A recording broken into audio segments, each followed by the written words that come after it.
Ya akar katanya sama, cuman mana asalnya itu adalah yaitu tadi iri. Udah mat. Kok belum monyong? Belum monyong. Nah itu hasud atau ngiri. Maka kalau ada orang ngiri, jangan dilawan ngiri. Penuh nganan inti. Loh, jadi iya kan? Lah iya. Jadi orang lain ngiri, nganan. Itu kan jadi supaya seimbang gitu loh maksudnya. Lah kalau semuanya pada ngiri, lah repot, jalanan penuh. Maka saat ada orang ngiri, beloklah kanan supaya jalanan tidak penuh. Tah, gitu maksudnya teh. Oke, bisa dipahami ya? Nah, orang kok hasud, orang kok ngiri, itu sama dengan dia tidak menerima nasihat. Itu maksudnya wa mimma yadullu ala khilafin nushi al hasadu. Di antara perkara yang menunjukkan seseorang itu tidak menerima nasihat adalah perbuatan hasud. Kan kadang-kadang ada orang masih membela diri, loh saya menerima mulutnya kan bisa aja begitu kan, tapi praktek di lapangan berbeda dengan apa yang diucapkan. Nah itu lain cerita, begitu loh. Lantas apa itu hasud atau iri?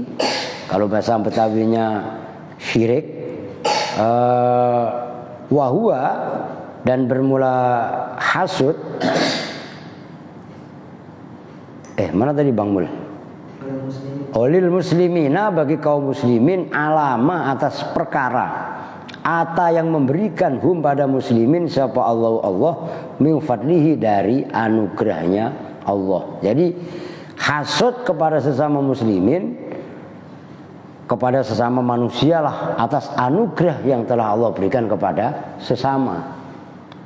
Lah orang kadang-kadang nggak terima. Mengapa dia mendapat ini kan gitu kan? Nah, tiba-tiba dia nggak mau terima kenyataan temennya mendapatkan kenikmatan yang lebih. Oh, baik itu nanti adalah wa asluhu, dan bermula asalnya atau asli sumber awalnya hasad atau hasud atau dengki atau iri, ayyasukko alaika in amullahi ta'ala ala abdin min abidihi bini'amatihi fi dinihi au dunyahu. Ayyasukko itu bahwasanya merasa berat, alaika atas kamu, apa in amullahi memberi nikmatnya Allah ala abdin atas seorang hamba min abidihi dari hamba-hambanya Allah, bini'amatihi dengan nikmatnya Allah, baik nikmat tadi fi dinihi di dalam agamanya hamba, au dunyahu atau dalam masalah keduniaan hamba. Jadi asalnya hasud, dengki itu adalah kamu gak terima aja, kan gitu, atas nikmat yang Allah berikan kepada satu hamba di antara hamba-hamba Allah. Kadang-kadang kan orang dengan egonya tiba-tiba merasa dia pendidikannya tinggi, atau mungkin secara ini di masyarakat dia terpandang, tiba-tiba rezekinya apek, atau mungkin nasibnya kurang bagus, umpamanya kan gitu. Tiba-tiba ada orang yang dengan kepolosannya, pendidikannya pun ya S3 lah, SD, SMP, SMA kan gitu, tapi kenyataannya justru malah nasibnya bagus. Nah kemudian orang yang merasa ini tadi gak terima dengan anugerah yang Allah berikan kepada orang yang sederhana tadi, ya itulah asalnya hasud. Jadi merasa berat, kurang atau kegampangannya gak terima dengan kenikmatan yang Allah berikan kepada orang lain, baik nikmat tadi itu berupa nikmat agama, karunia berupa agama, ataupun karunia nikmat berupa dunia. Loh, kok agama ini ada karunianya? Ada. Ngajak anak soleh itu kan susah. Tiba-tiba walaupun dia mah ya biasa-biasa aja lah, tapi ternyata anaknya soleh. Bukan namanya soleh, bukan, perilakunya soleh. Sementara si A ini yang katanya walah S-nya aja kok sampai pangkatnya aja, gelarnya itu berat banget di pinggir. Tiba-tiba perilakunya kurang bagus. Secara ini kan bertentangan sekali gitu kan. Nah, itulah sebenarnya di antara yang namanya hasud. Nah, kemudian wa ghayatuhu anta tamanna zawalan ni'mati anhu. Puncak wa ghayatuhu, dan bermula puncaknya hasud atau iri, anta tamanna itu bahwasanya berangan-angan kamu zawalan ni'mati, pada hilangnya nikmat, anhu dari abdun tadi. Puncak dari kenikmatan, puncak daripada hasud adalah kamu ingin kenikmatan yang ada pada saudara kamu itu hilang. Wah, yang tadinya dia anaknya buat nurut, biar buat adung, kan gitu. Jadi kenikmatan apapun bentuk kenikmatan yang ada pada orang lain, kita ingin sirna. Sirnanya nikmat yang ada pada orang lain itu adalah puncak daripada hasud, puncak daripada iri. Dan hasud ini termasuk penyakit tua. Kok penyakit tua? Lah iyalah, pembunuhan Qabil kepada Habil itu adalah bentuk daripada hasud. Tua, jangan dianggap hasud itu masalah sepele, dan itu terapinya juga berat. Ya kalau pengen mengobatinya, yaitu ada dalam kitab Imam Al-Ghazali, kaitannya bab hati, bab sulusun muhlikat itu, 3/3 kitab Ihya yang bahasanya adalah sesuatu yang menghancurkan atau merusak tatanan agama, tatanan agama seseorang. Wah, emang berat. Kita harus legowo mau menerima kenyataan. Kan rukun iman yang terakhir kan antuk mina bil qadari khairihi wa syarri. Cuman kadang-kadang bombongan atau dorongan daripada nafsu apapun bentuknya, itu kadang-kadang membuat seseorang itu akan lalai. Ini keren sebenarnya. Tua lah, ini ilmu berat ini. Abot kalau bahasa ininya. Kan begitu. Waqat waroda, dan sungguh betul-betul telah datang dalam hadis. Apa hadis yang bunyinya annal hasada yakulul hasanati kama takulun narul hatobah. Annal hasada, sesungguhnya hasud, yakulu itu memakan, menggerogoti apa hasad, iri, dengki, al hasanati pada kebajikan-kebajikan. Kama takulu, sebagaimana melahap, membakar kembangannya apa annaru, api, al hatoba pada kayu bakar, kayu kering. Kalau api dihadapkan dengan kayu bakar, apa yang terjadi? Ya nambah membara, ludes kayunya. Hasud itu atau iri itu bisa merusak iman seseorang, sebagaimana merusaknya api apabila dihadapkan kepada kayu bakar. Lah kayu bakar ditaruh di api ya ludes. Lah kita punya stok amal baik, amal soleh sebanyak apapun, kalau kita mempunyai sifat iri dengki kepada sesama, maka kebaikan-kebaikan yang ada sama kita itu akan hilang, ludes. Sebagaimana ludesnya kayu bakar apabila dicemplungin ke api. Udah jelas itu. Nah, kok bisa begitu? Kenapa? Bagaimana ceritanya? Wal hasidu mu'taridun 'alallahi fi mulkihi wa tadbirihi. Alasannya adalah wal hasidu. Nah, ini orangnya. Dan bermula utawi orang yang hasud, orang yang iri. Kalau perbuatannya kan tadi namanya hasad atau hasud. Ini hasid. Kan ada itu dalam surah An-Nas wa min syarri hasidin idza hasad gitu. Makanya kalau punya nama jangan namain hasidin. Ya, orang yang iri lah hasid. Ngerti? Oh, no kan lain ya, iya kan? Udah beda itu kan kho pakai kho lah. Oh, mandor nih. Beda lah. Nah, tapi kan itu ada di Quran Pak Ustadz. Ya iya ada di Quran. Fir'aun kok ada di Quran. Ntar lu punya anak namain Muhammad Fir'aun lagi. Ya enggak Muhammad Iblis ya. Ya enggak semuanya yang ada di Quran itu maknanya Pak bagus gitu kan. Itu hasid orang yang iri. Wal hasid orang yang iri mu'taridun ala Allah itu menentang atas Allah. Menentang dalam hal apa? Fi mulkihi wa tadbirihi, dalam kerajaannya Allah dan dalam mengurusnya Allah. Allah ini mengurus seluruh alam. Maka kan ada dalam ayat kaitannya kekuasaan, Allahumma malikal mulki tu'til mulka man tasha. Terusnya wa tanzi'ul mulka mimman tasha biyadikal khair. Enggak pernah wiridan sih, ini enggak hafal. Lah iya kan, siapapun yang Allah berikan kekuasaan itu hak prerogatif Allah. Usaha mah usaha. Bukan harusnya yang jadi penguasa itu dia kayaknya. Ya ini kaitannya orang yang iri terhadap kenikmatan yang Allah berikan kepada orang lain.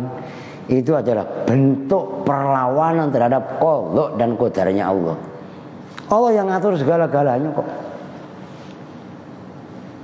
Umpamanya Pak Ustadz Mulyadi ini naik Alphard. Ya, amin. Iya, ini doain. Punya Alphard lah, bukan naik. Kalau naik Alphard saya mau sering naik Alphard. Saya enggak punya. Tiba-tiba saya pribadi malah naik LGX odong-odong umpamanya. Loh, secara ego masa Ustadz Mulyadi yang kemarin aja naiknya Alphard, tiba saya kok cuman LGX umpamanya. Ini sama dengan kita tidak menerima keputusan dari Allah. Tapi kalau hati kita dijauhkan dari sifat hasud, sifat iri, ya kita tetap senang. Alhamdulillah Ustadz Mulyadi naiknya Alphard, kita kemana-mana lagi ini kok bisa.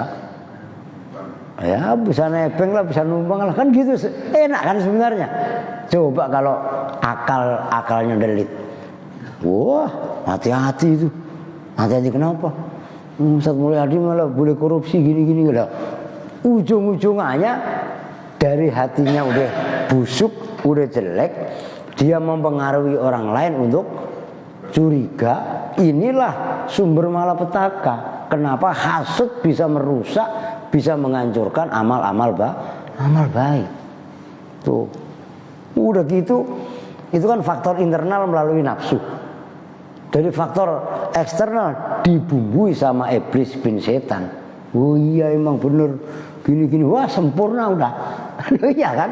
Maka Masya Allah ini termasuk dosa atau amal yang merusak itu ya hasud itu.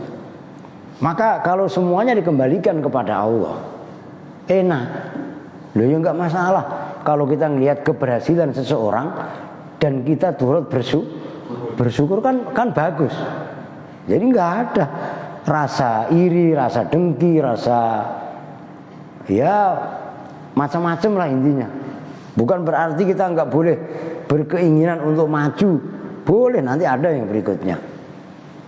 Kalau hasud kan ingin nikmat yang ada pada orang lain tadi hilang.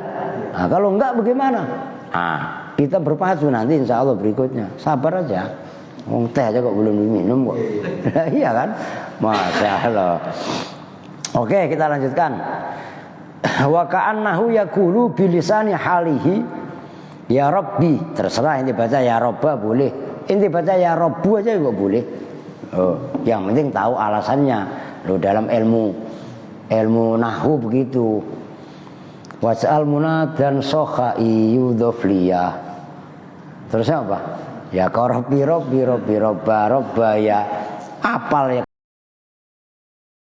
kagak. Lah iya kan? Itu kalian baca Robbi boleh, Robbi boleh, Robba boleh, Robba boleh, Robbu aja boleh. Loh yang penting ngerti alasannya gitu. Udah ngopong ini nggak ngerti, itu ngawur namanya. Tuh begitu.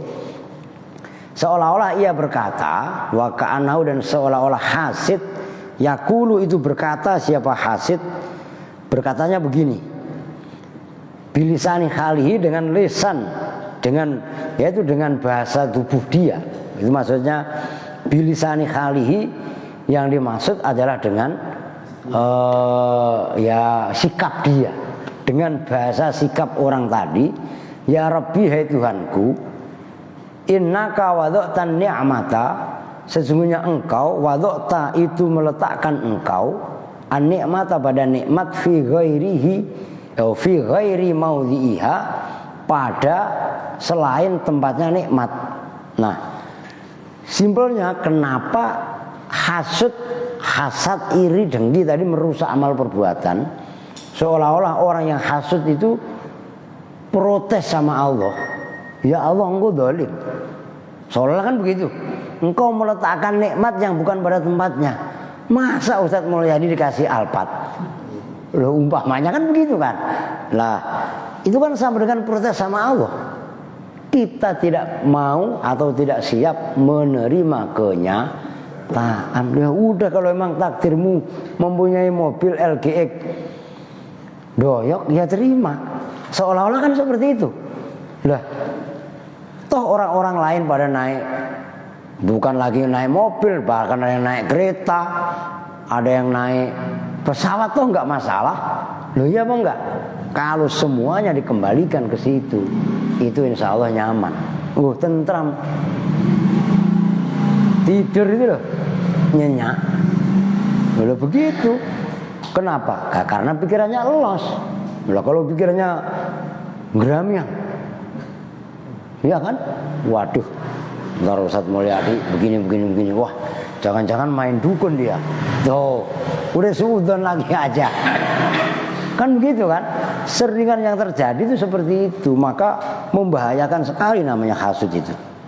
Oke? Soalnya masih muter-muter ini Bang Mul. Enggak anu Mat. Oke. Kita lanjutkan. Wala ba'sa bil ghibtati wa hiya antara ni'matallahi 'ala 'abdin min 'abidihi fatatlubu minhu subhanahu mithlaha. Wala ba'sa, dan tidak apa-apa, ora opo-opo, teu naon-naon, gitu aja. Bil ghibtati, dengan ghibtah. Ghibtah itu harapan atau kompetisi lah kalau ini.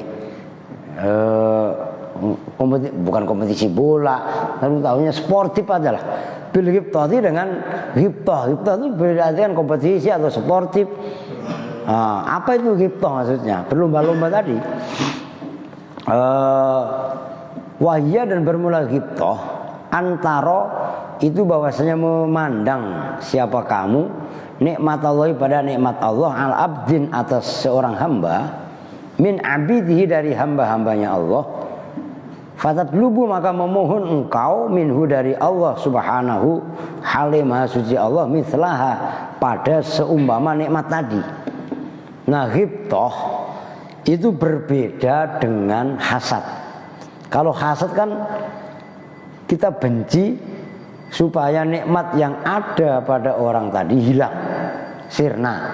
Kalau ghibtah, kita memandang satu kenikmatan yang ada sama seseorang, itu memang satu kenikmatan, dan kita pun mohon sama Allah, kita berusaha bekerja dan berdoa supaya Allah pun berikan nikmat kepada kita sama dengan nikmat yang ada pada orang lain. Nah, itu kan berarti sportif. Nyambung nggak? Nah, kalau nggak nyambung ya ngeteh lah, biar seger. Ngeteh dulu berarti. Bismillah. Alhamdulillah. Yo, kok nggak boleh ngopi? Orang adanya teh ya diterima. Nah ini Ini ngajarinya provokator ya. Ntar Bang. Oh baru ini. Orang resminya teh kok nggak ngopi ya ini. Angel. Lah iya kan. Lalu ada dua anak. Mandor bisa-bisa aja. Maksudnya minum kopi ntar tehnya buat mandor gitu kan maksudnya kan. Allah ya Karim. Ya wae. Udah titik. Sebelum saya lanjut ya, karena ini berikutnya adalah pembahasannya beda. Barangkali ada yang mau bertanya atau menambahkan kaitannya hasud, silahkan. Kalau selain tema boleh bertanya selain tema. Oh, nggak apa-apa. Bismillah aja. Assalamualaikum warahmatullahi wabarakatuh. Waalaikumsalam warahmatullahi. Saya enter sono.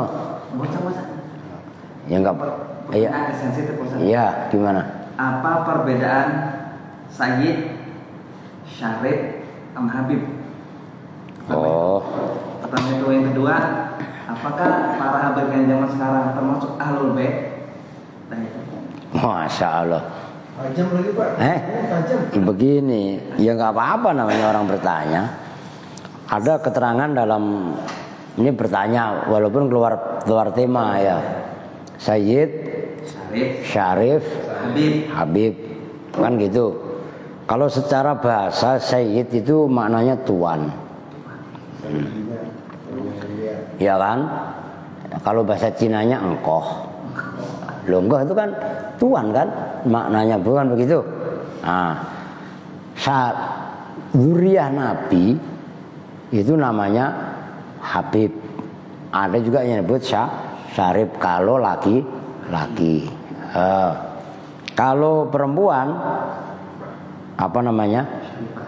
Syarifah atau Habibah. Oke. Mas, pertanyaan yang berikutnya, apakah apa tadi? Habib yang sekarang ini termasuk Ahlul Bait. Ahlul Bait. Ya kalau memang ada kin dari sana ya Ahlul Bait. Kan begitu kan? Loh gitu loh. Memang ada terah dari sana ya Ahlul Bait. Kan gitu. Cuman Nabi sendiri juga kan wanti-wanti. Dalam arti bentuk tawaduknya Nabi itu ana sayyidu waladi Adam wala fakhru. Saya ini sayyidnya, pemimpin, pengulunya umat manusia wala fakhru. Dan itu enggak sombong. Nah, itu kalau dalam ilmu balaghah disebut al-madhu bima yusbihu dzam. Memuji tapi seolah-olah kesannya kayak mencela. Nah, itu kata Nabi. Ya memang ada, bukannya kok ini memang keturunan Nabi itu namanya seperti itu kan begitu. Cuman dananya di Indonesia sebenarnya gelar-gelar yang seperti itu kan dalam arti ya menghargai lah, terutama di kalangan orang-orang Nadiyin yang menghargai keberadaan Habib. Wahabi nggak ada Habiban itu kan begitu kan. Di Nadiyin itu sangat menghargai itu istilahnya. Termasuk ini kitab Risalatul Mu'awanah, ini buka judulnya ya kan, tulisannya sama enggak? Ta'lif As-Sayyid As-Syarif Abdullah bin Alawi bin Muhammad Al-Haddad. Habib bukan itu, As-Syarif. Lah iya. Maka kitab yang kita baca sekalipun Risalatul Mu'awanah ini itu adalah karya Habib. Gelarnya di situ enggak Habib tapi As-Syarif. Ya sarwa kene. Tapi enggak semuanya Arab. Itu Habib. Loh kan begitu. Bisa dipahami kan? Beda loh, harus dibedakan. Enggak semuanya Arab Habib. Abu Jahal itu Arab. Jangankan ngomongnya, batuknya aja Arab. Kan begitu kan? Kalau memang ada ini dan beriman, ya insya Allah bisa dipahami kan? Oke. Ahlul Bait ya Ahlul Bait kalau memang ada dzurriyyah dari baginda Rasul. Kan gitu kan? Maka itulah maknanya wa ala alihi, keluarga. Ada yang mengatakan ya ahlul bait. Tapi ada yang mengatakan ahlun itu maknanya lebih umum. Wa ala ali itu apa? Setiap mukmin. Nah, itu bisa juga, itu khilaf namanya. Oke? Emang kenapa sih tiba-tiba kok lagi bahas bab ini kok tiba-tiba bertanya Habib? Udah 3 minggu. Oh, udah 3 minggu, Masya Allah. Ada satu lagi sebelumnya. Apa? Ya, satu lagi yang Ya nggak apa-apa. di antara 4 mazhab yang mana yang Habib? Yang Syafi'i, Hambali, Hanafi, Maliki. Ada nggak yang Habib? Semuanya habaib. Di antaranya 4 habaib. Iya. Di antara 4 mazhab itu ada sinkron ke sana semua. Tuh gitu. Dan jangan salah. Kiai-kiai di Nusantara ini mayoritas itu habaib. Ada dzuriyah, silsilahnya nyambung. Cuman lebih cenderung nggak diekspos. Ya, seperti Abu Yadimyati Banten, habaib beliau. Termasuk Kiai Said Agil Sirot, habaib beliau. Cuman cenderung tidak ditonjolkan gitu loh. Ya banyak sekali lah ya para habaib yang kehabibannya itu cenderung malah mastur. Dalam arti ya disembunyikan, dalam arti pure bergabung dengan masyarakat biasa. Itu sebenarnya lebih keren sekali itu gitu. Dalam arti nggak disekat-sekat lah gitu. Ya tapi memang menghormati dzurriyyah Nabi memang ada keterangannya. Kan begitu kan, nggak boleh kita semena-mena melaknat gini juga nggak boleh gitu kan. Tapi juga nggak boleh semena-mena juga ngaku keturunan dan lain sebagainya, lantas perilakunya tidak mencerminkan akhlaknya Rasul. Loh, bisa dipahami kan ya? Nah, gitu loh maksudnya. Oke? Ngopi. Oke, kita lanjut kalau memang. Ada lagi? Ya kali Pak Ketua DKM mau menambahkan atau ini? Kalau nggak ada kita lanjutkan. Wa 'alaika idza asna 'alaika ahadun bikarahati sana biqalbika thumma asna 'alaika bima fika faqul alhamdulillahilladzi azharul jamil wa satarul qabih wa in asna 'alaika bima laysa fika faqul kama qala ba'du salaf Allahumma la tu'akhidni bima yaqulun waghfir li ma la ya'lamun waj'alni khairam mimma yadhunnun. Dan segitu dulu dah. Wa idza asna wa 'alaika, dan wajib atas kamu, idza asna, apabila memuji, 'alaika atas kamu, ahadun seseorang, bikaro hati sanai, dengan bencinya pujian, bikol bika, dalam hatimu. Maksudnya gini, kalau kamu dipuji seseorang, hendaklah kamu jangan GR gitu loh. Sebenarnya benci kita kalau ketika dipuji, karena ketika orang dicaci maki mungkin boleh jadi kuat, tapi ketika seseorang tadi dipuji, boleh jadi dia melambung tinggi, dadanya langsung besar. Kan gitu kan. Nah, ini bahaya. Maka memuji seseorang pun jangan melampaui batas. Tujuannya apa? Supaya orang yang dipuji tadi ya tidak kejebak dalam kesombongan. Ntar kalau dia belum siap mental dipuji, Masya Allah, boleh adigung adiguno. Terusnya apa Pak? Adigung adiguno,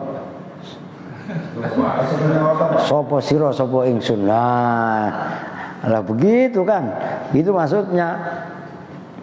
Jadi kalau dipuji oleh seseorang, ya tanamkan, kita ingkar terhadap pujian tadi. Jangan malah kita merasa kemudian wa in athna 'alaika bima fika, kok kemudian ia memuji atas kamu, memang kenyataan apa yang ada pada kamu benar. Fakul, maka membacalah kamu alhamdulillahilladzi adharul jamil. Segala puji bagi Allah yang telah menampakkan kebaikan, wasatarul qabih, dan Allah menyembunyikan yang buruk. Berarti orang lain kan taunya kita baik. Ya. Kalau didasarkan alhamdulillah, pujian tadi kan sejatinya bukan buat kita. Pujian tadi kan sejatinya kembali ke Allah. Nah, kalau kita larikannya ke sana, alhamdulillah. Kan hakikat puji yang ada 4. Qadim ala qadim, qadim ala hadis, hadis ala qadim, hadis ala hadis. Itu kan semuanya hakikatnya milik Allah. Segala puji bagi Allah yang telah menampakkan kebajikan, dan Allah menyembunyikan keburukan. Nah, netral. Nah, itu dipuji, jangan merasa bangga. Nah, sebaliknya, wa in athna 'alaika bima laysa fika, kok orang tadi memujimu padahal perbuatan itu enggak kita lakukan. Maksudnya bima laysa fika, dengan pujian yang tidak ada pada dirimu. Fakul, maka membacalah, katakanlah, kama sebagaimana keterangan qala yang membaca siapa ba'du salaf, sebagian ulama salaf. Nah, ini perlu saya tekankan. Ulama salaf itu ulama terdahulu. Secara kodifikasi masa itu adalah yang tadi ente sampaikan. Kodifikasi waktunya adalah 4 mazhab tadi. Mazhab pertama siapa? Mazhab 4 itu yang pertama siapa?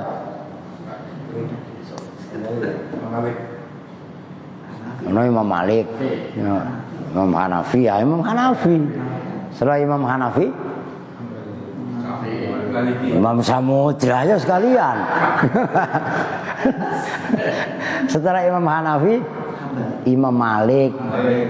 Setelah Imam Malik, Imam Syafi'i. Yang terakhir itu Imam Ahmad bin Hambal atau Imam Hambali. Itu secara kodifikasi waktu.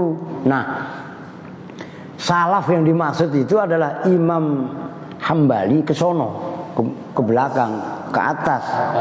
Sampai zaman Rasulullah itu salaf, sahabat lah. Kemarin? Iya. Kemarin itu udah bukan. Kalau kemarinnya itu namanya ulama namanya kholaf. Kholaf itu apa? Ulama belakangan. Maka sampai ada dalam kitab tauhid, Johar Tauhid itu, wa kullu khairin fit tiba'i man salaf, wa kullu syarrin fi ibtida'i man kholaf. Setiap kebaikan itu dalam mengikuti ulama-ulama salaf. Salaf yang terdahulu. Napakinya itu. Gitu loh. Jelas kan? Wa kullu syarrin fi ibtida'i man kholaf. Setiap keburukan itu terletak pada ibtida itu ya bid'ah itu, rekayasa ulama-ulama yang belakangan. Tapi enggak semuanya dipukul rata loh ya. Gitu loh. Karena memang ada bid'ah yang merupakan satu keharusan. Nyata Al-Qur'an itu bid'ah, jangan dikira enggak. Quran dulu itu kan pada zaman Nabi kan enggak ada titik, enggak ada harokat. Begitu agama Islam ini dikenalkan oleh mu'arrab, orang-orang yang ya Arab campuran, itu bukan Arab murni, kan menjadi masalah. Apalagi ketika Islam ini dihadapkan kepada orang-orang ajam, orang Jawa, orang Sunda, orang Indonesia lah, dihadapkan dengan bahasa itu kan asing kan. Nah, butuhlah media untuk memahaminya. Maka timbul namanya ilmu nahwu shorof, timbul namanya ilmu tajwid, timbul ilmu makhorijul huruf, sifatul huruf dan lain sebagainya. Itu bid'ah. Bid'ahnya, tapi bid'ah itu adalah bagus. Jadi enggak semuanya bid'ah itu apa tadi? Ya tidak semuanya bid'ah dolalah. Loh itu Pak, kulu bid'atin dolalah wa kulun dalalatin finnar. Loh itu kulu bid'atin dolalah, itu kulnya bimakna ba'dun. Kul bukan kul kuliah, tapi kul kuli. Apa itu kul kuli? Adanya kul temennya sawi itu lagi kan. Loh itu bahasan. bahasan ilmu usul fikih. Loh, kan begitu. Bahasa mantek ada kul kulli dan ada kul kuliah, maknanya sumul. Kalau kul kuliah, nah, kullu bid'atin dhalalah itu dalam kategori kul kulli parsial. Loh, gitu loh. Maknanya sama dengan ba'dzun, sebagian bid'ah itu bukan semuanya. Kalau semuanya bid'ah dhalalah. Ini Al-Qur'an itu bid'ah kok. Bangun masjid, Rasulullah memang pernah bangun masjid bagus itu? Enggak. Masjidil Haram sekarang batu granit marmer kelas 1. Kan begitu kan? Lah iyalah. Ya kan begitu kan diantaranya. Emang udah bisa? Iya. Oh, kok tatit baik. Sampai mana tadi itu? Salah Mbak. Ah udahlah itu besok lanjut lah, orang udah isya. Allahumma la tu'akhidni. Ya nggak apa-apa, biar ada korelasi dan kesinambungan. Oke, karena udah isya, Tahu bersama-sama dengan doa kifaratul majlis. Bismillahirrahmanirrahim. Subhanakallahumma wa bihamdika asyhadu an la ilaha illa anta astaghfiruka wa atubu ilaik. Walhamdulillahirabbil alamin wa lakum minkum. Assalamualaikum warahmatullahi wabarakatuh.